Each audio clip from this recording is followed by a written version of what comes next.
시청자 여러분 안녕하십니까? 강상구입니다. 안녕하십니까? 임소희입니다.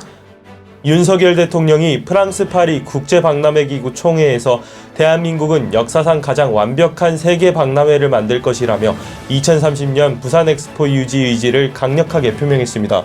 네, 윤 대통령은 이날 오후 실시된 2030 세계박람회 경쟁 프레젠테이션에서 직접 영어 연설을 통해 중앙정부, 기업, 시민 등 모두 한마음으로 부산 엑스포를 열망하고 있다고 말했습니다.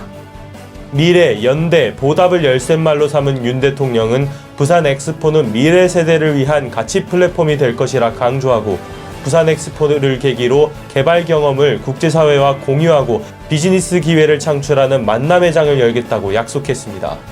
이 시각 주요 뉴스입니다. 미국 행정부가 북한과 관련한 국가 비상사태를 1년간 더 연장했습니다. 이는 북한의 핵미사일 프로그램이 미국의 외교와 안보는 물론 경제에도 계속 위협이 되고 있다는 판단에 따른 조치로 분석됩니다.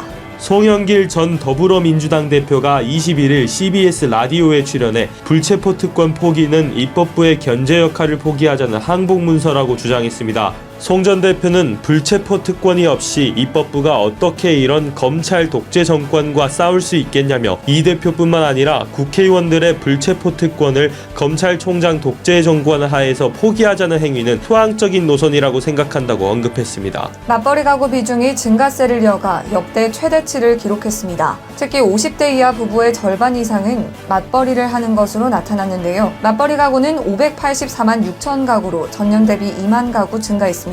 연 최고 10%대 금리 효과를 내는 정책 상품인 청년 희망적금 중도 해지자가 70만 명에 달하는 것으로 집계됐습니다. 전체 가입자 중 중도 해지자가 23.7%인 셈인데 지출 변수가 많은 20에서 30대의 급전수에 맞물려 나타난 현상으로 풀이됩니다. 조국 전 법무부 장관의 딸 조민 씨가 포르쉐 자동차를 탄다고 유튜브에서 주장한 강용석 변호사 등이 1심에서 무죄를 선고받았습니다. 재판부는 피해자에 대한 명예훼손적 표현을 했다 하더라도 의혹 내용이 조 전 장관과 관련한 공적 관심사에 해당한다며 처벌할 수 없다고 보았습니다.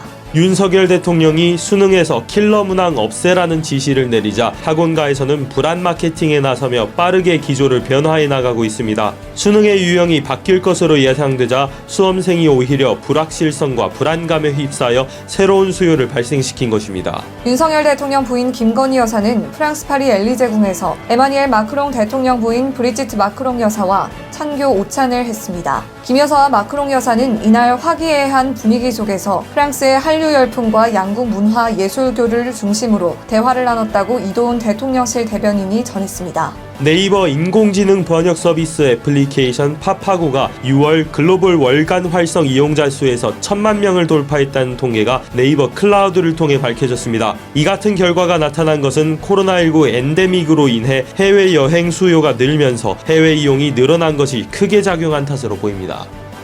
상구 씨는 남의 눈에 내가 어떻게 보일지 고민하기 바빴던 적이 있으신가요? 네, 물론이죠.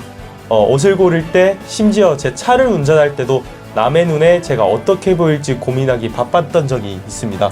아, 그렇군요. 그치만 앤드류 카네기에 따르면 말과 새가 불행하지 않은 이유는 다른 말이나 새들에게 잘 보이려고 애쓰지 않기 때문이라고 합니다.